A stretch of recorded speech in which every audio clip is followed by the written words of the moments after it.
Hello mga kaimbento, good morning, good morning, good morning, good morning! Ngayong umagang ito ay may bago na naman akong imbento. At hindi lang basta imbento, totoong masarap mga kaimbento. Kaya naman, isi-share ko sa inyo kung paano ko ito ginawa. Tara at umpisahan na natin. Meron nga palang nabili si Habi na blender, ayan, dyan ko siya ginrind. Tinry ko lang kung pwede. Meron tayo ditong 3/4 kilo na chicken, yung wala na siyang buto, diba? Wala na siyang buto, i-grind natin dun sa ating blender. Sinamahan ko rin siya ng 10 pirasong fish cake. Isa yan sa magpapalasa sa ating gagawing chicken Shanghai ngayon. And nilagyan ko rin siya ng cheeseburger, yung burger ng cheese. 10 piraso lang yan mga kaimbento. Then ayan, umpisahan na natin gilingin ang ating mga manok kasama ang ating keso at ang ating fish cake, diba? Yung fish cake po sa mga Korean store natin yan mabibili. Medyo may kamahalan lang pero masarap naman mga kaimbento. Minsan yan lang ang piniprito ko at aming inuulam. And sinasama ko rin siya minsan sa mga gulay, pang sahog-sahog. Talaga namang napakasarap. Then yan na yung ating na blender na fish cake keso. Ang ating fish cake. Ngayon naman ay atin itong titimplahan. Nilagyan ko siya ng 1 teaspoon ng garlic powder. And lalagyan ko din siya ng 1 teaspoon ng ground black pepper. Yan naman black pepper, depende na sa inyong panlasa kasi minsan medyo maanghang yan. Kung ayaw ng maanghang is bawasan nyo na lang. Then i-mix muna natin itong mabuti bago natin mailagay ang iba pang mga ingredients, ang iba pang mga pampalasa. Kailangan mahalo natin itong mabuti para maging isa ang lasa. Then nilagyan ko rin siya ng 1 teaspoon ng ating paprika powder.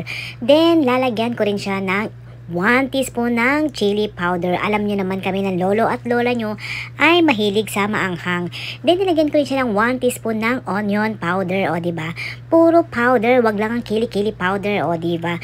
Then nilagyan ko din siya ng 1 teaspoon na Himalayan salt, yung pink salt mga kaimbento, and 1 teaspoon ng ating liquid seasoning, diba?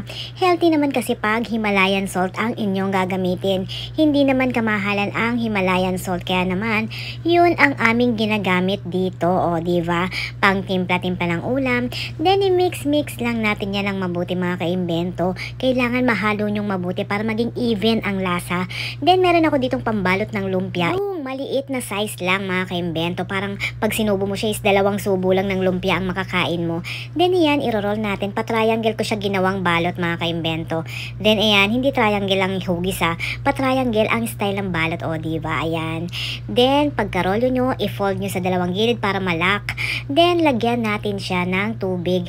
Himasan natin ng tubig para talagang ma-seal natin ang ating mga Shanghai. Diba? Intindihin nyo na lang, nagmamadali ang lola nyo ngayon.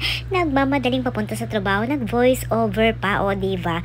Kailangan kasi araw-araw, meron tayong upload dito kay Mets, diba?